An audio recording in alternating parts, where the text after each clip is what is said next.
Hoje a gente começa uma nova série de mensagens, Natal em Perspectiva. E eu quero convidar você a abrir sua Bíblia no Evangelho de Lucas, capítulo 1. Se você não tiver com a Bíblia em mãos, não tem problema, o texto vai ser projetado aí, tá? É para a nossa comodidade também. A gente vai projetar o texto. Evangelho de Lucas, capítulo 1, versículos de 16 a 38. Para alguns, essa data especial significa ou aponta para a troca de presentes. Eu diria que é para a maioria das pessoas. Para a maioria das pessoas, o Natal é visto como uma época de troca de presentes. Não à toa, se você sair daqui hoje, o culto não costuma acabar muito tarde aqui na igreja, né? Se você for para um shopping, provavelmente você vai encontrar o shopping cheio de gente. Dezembro é o mês das compras, porque as pessoas entendem que Natal tem a ver com troca de presentes. Outros diriam que se trata de experimentar receitas especiais. É época de comer uma comida diferente. Tem certas comidas que parece que só aparecem no Natal. Você dificilmente vai encontrar um Chester na prateleira do mercado fora do Natal, um peru fora do Natal. Bacalhau você até acha, né? Na época da Semana Santa, né? Mas, assim, no Natal a gente faz uma força para comprar, né? Que ao longo do ano a gente não tem tanta força assim. Então, talvez você olhe para o Natal como uma época de comer comidas diferentes. Eu gosto muito de comer comidas diferentes. Época de reunir amigos, uma oportunidade de a gente celebrar em amigos, de estarmos juntos. Época de reencontrar familiares. Famílias se reúnem para celebrar o Natal junto e as comemorações natalinas juntos. As luzes, os enfeites tornam essa época a mais colorida do ano. Nosso próprio ambiente aqui não é assim todo domingo. Mas na época natalina, as mulheres pegam, colocam uns laços, assim, os enfeites, e aí você passa pelas ruas, você vê o pisca-pisca. Talvez você já tenha decorado a sua casa. Eu viajei no início de novembro, final de outubro, início de novembro, fui em São Paulo, na casa dos parentes da minha esposa, e já tinha lugar com decoração natalina, porque o comércio faz isso, né? Ele passou setembro, outubro, ele já está decorando tudo de Natal. Mas essa época é a época certamente mais colorida do ano. Enfeites, luzes, um tempo muito bonito, árvore de Natal, e por aí afora. Não há dúvida de que tudo fica mais bonito no Natal. Não sei você, mas eu gosto muito desse ambiente, né? Esse ambiente bonito, colorido, comida boa, reencontrar a família, ganhar presente, tudo isso é muito bom. Tudo isso é maravilhoso. Mas embora de alguma maneira tudo isso faça parte da celebração, quando a gente olha para a Bíblia, para a Palavra de Deus, a gente descobre que o Natal revela a chegada de uma pessoa. O Natal fala da chegada de uma pessoa. Jesus Cristo, o Filho unigênito de Deus. E talvez você esteja pensando, o que Deus tinha em mente quando enviou seu Filho Jesus ao mundo? O que será que Ele planejava? Como Ele enxerga essa celebração? Hoje a gente começa uma nova série de mensagens, Natal em Perspectivas. E eu quero convidar você a uma jornada de 4 domingos. O primeiro domingo é hoje, 4 domingos. Onde a gente vai ter a oportunidade de pensar, de refletir e buscar enxergar a celebração na perspectiva do Criador. Como Deus olha para o Natal. O que Ele tinha em mente? Nós falamos aqui sobre a nossa perspectiva. A gente olha para o Natal e lembra de presentes, lembra de enfeites, lembra de comida, lembra de reunião de família, lembra de reunião de amigo, e tudo isso é maravilhoso. De alguma forma, tudo isso faz parte da celebração. Mas quem criou tudo isso? Foi Deus. Como é o Natal, então, na perspectiva de Deus? Ao longo das próximas semanas, nós refletiremos sobre esse tema. E hoje a gente vai pensar sobre a promessa. E o texto que vai servir de base é o de Lucas, capítulo 1, versículos de 26 a 38. Texto esse que eu vou ler e eu convido você a acompanhar silenciosamente. O texto está projetado. Eu faço a leitura na NVI, Nova Versão Internacional, que é a tradução da Bíblia que a gente utiliza aqui na igreja. Se você tiver outra tradução em mãos, você vai ver que ela é muito semelhante, ela só tem algumas palavras mais, como é que eu posso dizer assim, mais comuns do nosso dia a dia, mais de fácil entendimento, né? Então, Lucas capítulo 1, versículos de 26 a 38, nós lemos assim: No 6º mês, Deus enviou um anjo Gabriel a Nazaré, cidade da Galileia, a uma virgem prometida em casamento a certo homem chamado José, descendente de Davi. O nome da virgem era Maria. O anjo aproximou-se dela e disse: Alegre-se, agraciada, o Senhor está com você. Maria ficou perturbada com essas palavras, pensando no que poderia significar esta saudação. Mas o anjo lhe disse: Não tenha medo, Maria. Você foi agraciada por Deus. Você ficará grávida e dará à luz um filho, e lhe porá o nome de Jesus. Ele será grande e será chamado Filho do Altíssimo. O Senhor Deus lhe dará o trono de Davi, seu pai, e ele reinará para sempre sobre o povo de Jacó. Seu reino jamais terá fim. Perguntou Maria ao anjo: Como acontecerá isso se sou virgem? O anjo respondeu: O Espírito Santo virá sobre você e o poder do Altíssimo a cobrirá com a sua sombra. Assim, aquele que há de nascer será chamado Santo, Filho de Deus. Também Isabel, sua parenta, terá um filho na velhice.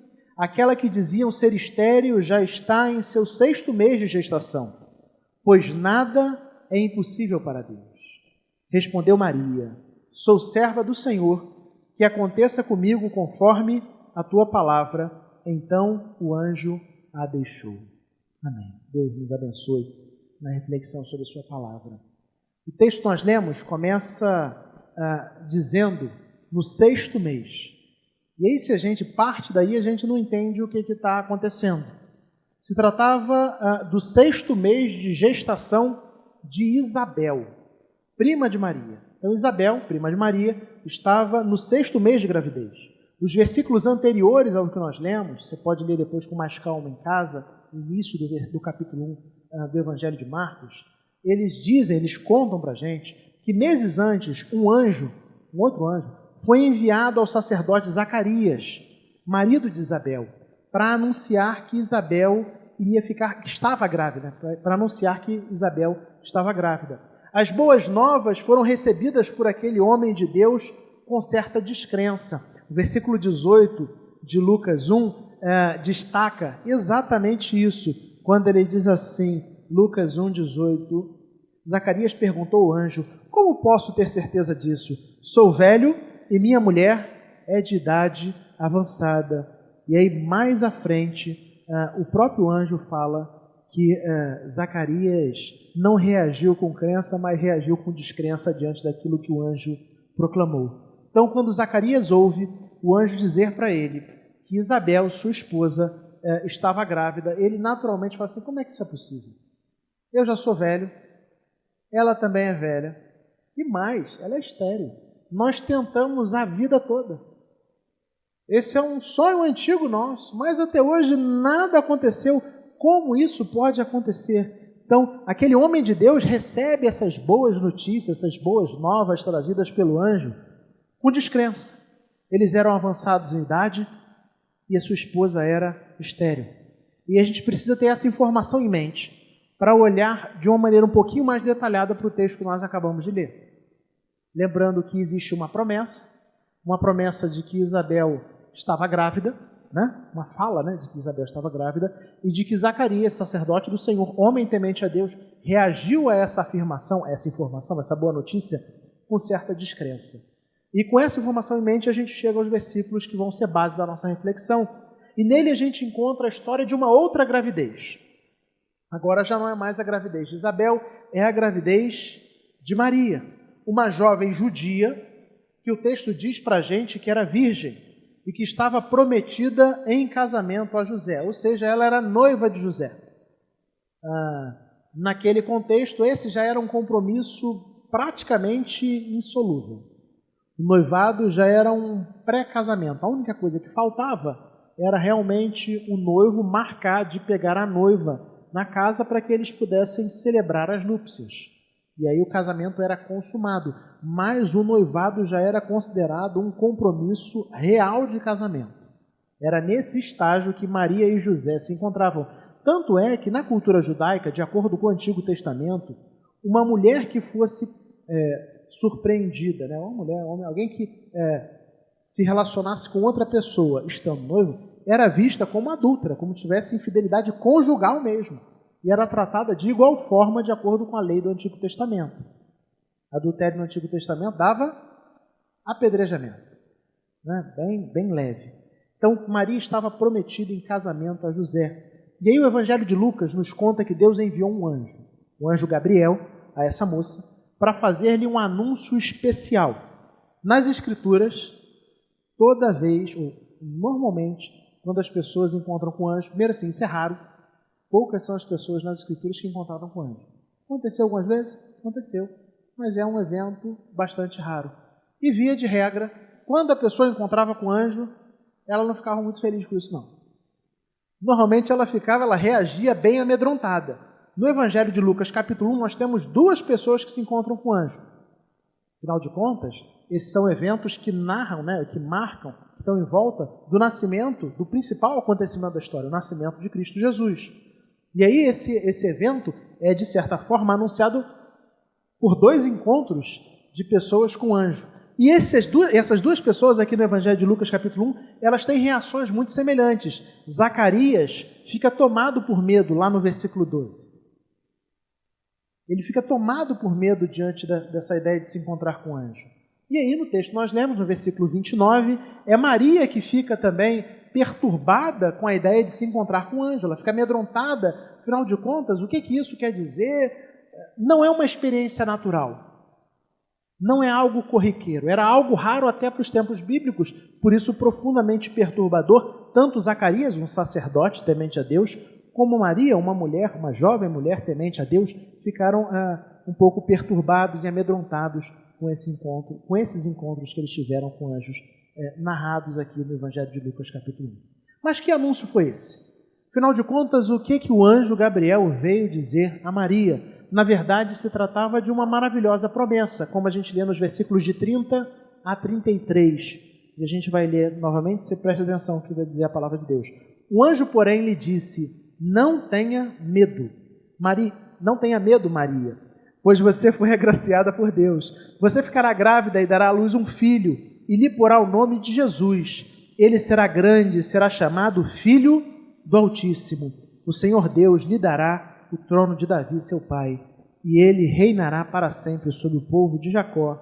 O seu reino jamais terá fim. Qual é a boa notícia? Qual é a boa nova que o anjo vem trazer a Maria? De uma forma muito breve, o anjo diz assim: em breve você ficará grávida. Mas essa não será uma criança normal, não será uma criança comum. O bebê deveria receber o nome de Jesus. Na Bíblia, a gente sabe que, frequentemente, os nomes escolhidos, eles são escolhidos a partir do seu significado. Porque o significado do nome era visto como uma maneira de apontar para a real identidade dos seus portadores. Então, o nome era escolhido a partir do significado e daquilo que tinha a ver com a maneira como a pessoa ia viver. Então, quando o anjo vem a Maria e diz: olha, você vai ter um filho, e mais do que isso, diz assim: você deve colocar o nome de Jesus. Existe um motivo para isso. E a gente tem que pensar brevemente sobre o significado do nome de Jesus. O nome Jesus é uma forma grega, o Novo Testamento foi escrito em grego, de um nome hebraico do Antigo Testamento. O nome hebraico do Antigo Testamento é bem parecido, Josué. E qual o significado desse nome? Yahvé salva, ou mais, de uma forma mais simples, o Senhor salva.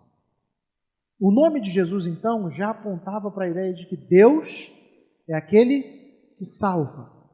Mais do que uma criança especial, a promessa feita por Deus aqui era a promessa de que o menino que iria nascer, ele viria para trazer salvação. O nome dele será Jesus. O Evangelho sinótico de Mateus narra, né, o encontro lá é com o pai, é com José, e ele fala assim: você vai botar o nome de Jesus porque ele salvará o povo dos pecados dele. Ao escolher o nome de Jesus, na verdade, a Bíblia está apontando, está dizendo para a gente a respeito da missão de Jesus. Não se tratava de uma criança não se tratava apenas de uma criança especial. Se tratava daquele que veio para salvar o mundo, alguém que é realmente único. E não à toa o versículo 32 diz assim: ele será grande e será chamado Filho do Altíssimo. Maria recebe uma grande notícia. Em breve ela ficaria grávida. Não seria uma criança comum. Seria Jesus. O Senhor salva. Ele será grande e será chamado Filho do Altíssimo, Filho de Deus. O menino Jesus era o mesmo Messias do Antigo Testamento, o Salvador prometido aos judeus, esperado por eles desde lá, do tempo dos profetas. Por exemplo, o profeta Isaías, no capítulo 7, versículo 14, nos tempos do reinado de Acais, ele diz assim: por isso o Senhor mesmo dará a vocês um sinal, eis que a virgem ficará grávida e dará à luz um filho e o chamará de Emanuel. Então, lá atrás já existia a promessa a respeito da vinda desse menino. Lá atrás, muito tempo antes de nascer vir ao mundo, antes de Maria vir ao mundo, já existia uma promessa a respeito da vinda do Messias. Agora, a própria Maria está recebendo uma mesma promessa. A promessa a respeito do mesmo menino. Falou assim: olha, em breve você ficará grávida. E esse que você vai esperar, esse que vai nascer do seu ventre, ele é o Jesus, o Messias prometido desde o Antigo Testamento, aquele que vem para salvar o seu povo dos pecados dele. Maria não compreendeu muito bem essa história, mas o fato é que o anjo diz que Jesus era o Salvador prometido e que o reinado dele jamais teria fim. Note que ele diz aqui: o Senhor Deus lhe dará um trono de seu pai Davi. Ele está fazendo uma referência à promessa messiânica do Antigo Testamento. E ele reinará para sempre sobre o povo de Jacó. Seu reino jamais terá fim. Jesus é o cumprimento da promessa de Deus ao povo de Deus no Antigo Testamento. Jesus é o cumprimento da promessa de Deus feita a Maria. Maria não compreende muito bem como isso pode acontecer, afinal de contas, como ela ficaria grávida se até aquele momento ela era virgem? E depois ela não permanece virgem, mas até aquele momento ela era. Ela ainda não tinha se relacionado sexualmente com José. Ela estava prometida em casamento para José. Como isso aconteceria? Nós sabemos, por motivos óbvios, que a gravidez ela se dá por meio de relacionamento sexual do homem com a mulher. E aí o anjo, lá em Lucas capítulo 1, versículos 35 a 37, diz assim: o Espírito Santo virá sobre você e o poder do Altíssimo a cobrirá com a sua sombra. Assim aquele que há de nascer será chamado Santo, Filho de Deus. Também Isabel, sua parenta, terá um filho na velhice. Aquela que diziam ser estéril está no 6º mês de gravidez, pois nada é impossível para Deus. O que o anjo diz então para Maria? Ele diz: olha, essa não vai ser uma concepção natural, fruto da união sexual entre um homem e uma mulher. Não, essa vai ser uma concepção milagrosa, uma ação milagrosa do Espírito Santo de Deus. Aquele que irá nascer é o Deus que se fez carne, é o Verbo encarnado, é o Filho unigênito de Deus. E aí, logo depois de dizer isso, o Espírito Santo virá sobre você e o poder do Altíssimo a cobrirá com sua sombra. Ou seja, o que vai acontecer em você será algo milagroso, algo inexplicável, algo que nunca aconteceu antes de você e nunca acontecerá depois de você. É uma concepção virginal. Ele diz assim no final do versículo 35, assim, aquele que há de nascer será chamado Santo e Filho de Deus. Dizendo que, na verdade, o pai verdadeiro dessa criança é o próprio Deus. Ele é o Filho de Deus que encarnou. Mas logo em seguida, no versículo seguinte, ele fala que a gravidez inesperada de Isabel serviria como uma espécie de sinal. Como quem diz assim: eu sei, Maria, eu sei que ouvir tudo isso que eu estou dizendo é difícil de digerir. Eu sei que é muito radical, muito maravilhoso, fantástico, sobrenatural pensar numa virgem concebendo. Mas para você ter uma pequena prova, uma pequena prova do quanto eu sou poderoso, eu vou te contar uma outra coisa. Uma coisa que também é inesperada, improvável. A gravidez inesperada de Isabel, prima de Maria, serviria como uma espécie de sinal de que a promessa do Messias iria se cumprir. Deus cumpre suas promessas. E ele termina dizendo que nada é impossível para Deus. Note o que ele diz no versículo 36. Também Isabel, sua parenta, terá um filho na velhice. Aquela que diziam ser estéril, já está em seu 6º mês de gravidez. Lembra que o texto começa falando sobre o 6º mês de gravidez? E agora ele fala de 6º mês de gravidez, porque a história de Isabel serve para emoldurar, no Evangelho de Lucas, a narrativa do anúncio da vinda do Messias. Faz o pano de fundo, faz a moldura. Assim, o que você está ouvindo do anjo é fantástico, sobrenatural, humanamente falando, inacreditável, impossível. Mas eu vou contar uma outra história para você. Você lembra de Isabel, sua prima, que é estéril?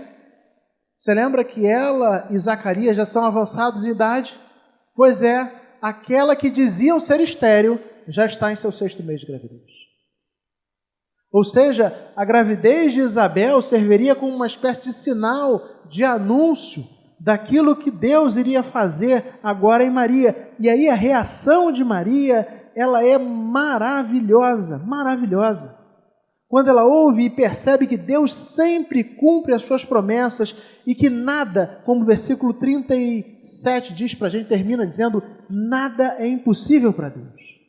O versículo 38 talvez seja um dos versículos mais bonitos e que mais revele o caráter de Maria nesse texto do Evangelho de Marcos. Quando ele diz que Maria simplesmente responde assim, sou serva do Senhor, que aconteça comigo conforme a tua palavra. Então o anjo a deixou. A reação de Maria, não sei se você consegue perceber, ela é tão diferente da reação de Zacarias. Mas tão diferente da reação de Zacarias. Ambos foram visitados por anjos. Ambos receberam um anúncio de que em breve teriam um filho. Os dois anjos, anunciavam coisas improváveis. No caso de Zacarias e de Isabel, era algo muito difícil de acontecer. No caso de Maria, não era algo difícil, era algo impossível. Mas Zacarias e Maria têm reações completamente diferentes. Completamente diferentes. A reação de Maria aqui ela é diferente da assumida por Zacarias. Se ele se mostra descrente de que a mulher estéril e avançada em idade poderia ter avançado, o texto nos diz que Maria creu naquilo que foi prometido por Deus. Ainda que fosse impossível, ela acreditou que a Virgem ficaria grávida do Filho de Deus. Quando a gente olha para o Natal, sob a perspectiva de Deus, sob a perspectiva do Evangelho, a gente encontra nele um Deus que cumpre cada uma de suas promessas. As pessoas esperavam, os judeus esperavam a vinda do Messias desde o Antigo Testamento. Zacarias passa a esperar o nascimento do filho, ainda que descrente, desde que ele ouve isso do anjo. Maria passa a esperar o nascimento de Jesus desde o momento onde isso ele é anunciado a ela. Tudo isso é tão difícil de pensar, tão difícil de imaginar, são causas humanamente falando impossíveis, mas aí a gente é lembrado por Lucas na palavra aqui que nada, absolutamente nada é impossível para Deus. A história do Natal, então, é também uma história que ensina para a gente, que fala para a gente a respeito de um Deus que cumpre tudo aquilo que Ele promete. Um Deus para o qual não existem impossíveis, que nada está fora do seu alcance, nada escapa ao poder de suas mãos. Esse é o Deus apresentado no Evangelho. O Deus que fez uma mulher já avançada, um casal avançado em idade, como Isabel e Zacarias, cuja mulher era estéril, ter filhos na velhice. Um Deus que foi capaz, de maneira miraculosa, fantástica, sobrenatural, fazer uma virgem conceber, para que o seu filho prometido, já há muitos e muitos séculos antes, o Salvador do mundo, viesse ao mundo. Um Deus que cumpre cada uma de suas promessas. Esse é o Deus que nós conhecemos no Natal. O Natal também é Deus dizendo assim: eu cumpro as minhas promessas. Eu prometi o Messias, eu prometi um Salvador, e eu estou dando um Salvador. O Natal ensina para a gente, ele fala para a gente a respeito desse Deus que cumpre promessas. A Virgem ficou grávida. A Virgem ficou grávida. Eu quero então concluir a nossa reflexão, levando você a olhar para o Natal como uma declaração de que Deus é um Pai que cumpre todas as suas promessas. Deus é aquele que cumpre todas as suas promessas. Jesus veio. E como igreja de Cristo, nós temos uma promessa. A promessa de que Jesus voltará. E sabe por que nós podemos crer nessa maravilhosa promessa? Porque, como nós lemos, não existem impossíveis para Deus. E Deus não deixa as suas promessas de lado. Ele cumpre cada uma delas. E o mesmo Deus que lá atrás prometeu o Messias e enviou o Messias, é o mesmo Deus que promete à sua igreja: eu estarei com vocês todos os dias até a consumação dos séculos. Eu voltarei para levar vocês para o céu comigo. Então a gente pode viver os nossos dias com a certeza, com a expectativa de que o Deus a quem nós servimos é um Deus que cumpre cada uma de suas promessas. Isso renova e fortalece a nossa fé. Deus é um Pai que promete e cumpre. A gente pode confiar nas promessas de Deus. A gente deve confiar nas promessas de Deus. Eu falei aqui das promessas escatológicas, né? Promessa de que Jesus vai voltar. A gente pode olhar para o futuro com expectativa. Eu não sei você. A gente vive dias tão maus. A gente vive um tempo tão difícil. E às vezes eu olho para as circunstâncias e bate um desânimo. Pedi autorização para o Mateus, não. O Mateus, um tempo atrás, estava tocando as mensagens comigo. E aí ele falou lá incomodado: não, pastor, você viu isso aqui? Como é que você enxerga essa situação? Eu fico pensando como é que vai ser, porque eu penso em ter filhos com alguém um dia. E como é que vai ser o mundo para os nossos... Você já se pegou pensando assim? Como é que vai ser o mundo para os nossos filhos, para os filhos dos nossos filhos? Como é que vão estar as coisas? E que a gente começa a pensar essas coisas e a gente começa a ficar inquieto. E aí a gente é lembrado pela palavra de Deus que nós temos um Deus, servimos a um Deus que cumpre as suas promessas. Nada é impossível para o nosso Deus. E essa certeza de que o Deus cumpre as suas promessas traz esperança ao nosso coração. Renova as nossas forças. A certeza de que Deus está governando todas as coisas.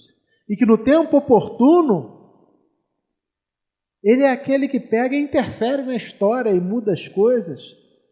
Ele é aquele que pega e faz a mulher que é estéril e avançada a idade ter filhos. Mais do que isso, Ele é aquele que pega e faz aquela mulher que nunca teve relacionamento sexual engravidar por obra do Espírito Santo. Não existem impossíveis para Deus. Eu não sei o que te espera ao longo dessa semana. Eu espero que sejam boas coisas. Eu espero que sejam dias prazerosos, mas talvez você enfrente circunstâncias onde você se sinta profundamente desanimado, profundamente abatido. Talvez ao olhar as realidades que você tem diante dos seus olhos, o seu coração não esteja animado. Muito pelo contrário, talvez você esteja desesperançoso, incrédulo. Mas nessa palavra de hoje eu quero encorajar você a fortalecer o seu coração, a renovar a sua fé, com a certeza de que Deus cumpre as suas promessas e de que não existem impossíveis para o Senhor. O Natal conta a história de um Deus que está absolutamente comprometido e é poderoso para cumprir cada uma de suas promessas. Deus enviou o seu Filho unigênito ao mundo para que todo que nele crê não pereça, mas tenha vida eterna. Deus cumpre as suas promessas. Pode parecer impossível aos seus olhos. Às vezes nos parece impossível. As promessas recebidas por Zacarias e por Maria têm certa semelhança. Eu acho que você conseguiu perceber isso. Ambas vêm de Deus, ambas foram anunciadas por um anjo, ambas falam de coisas muito difíceis de acontecer. No caso de Maria, era algo realmente impossível. Mas eles têm reações completamente diferentes. Zacarias é aquele que olha para a promessa de Deus e pergunta assim: como é que isso vai? Ela está velha. Eu estou velho. Ela é estéril. Isso é impossível. Isso é muito difícil. Maria, por outro lado, é aquela que olha para a promessa de Deus e diz: sou sua serva, Senhor. Que aconteça comigo conforme a tua palavra. A minha oração é que você tenha esse tipo de reação. Que você fortaleça o seu coração, renove sua esperança. Com certeza de que não existem impossíveis para Deus. E de que Deus está absolutamente em cumprir cada uma das promessas dele. Isso renove o seu ânimo. Hoje e sempre. Amém.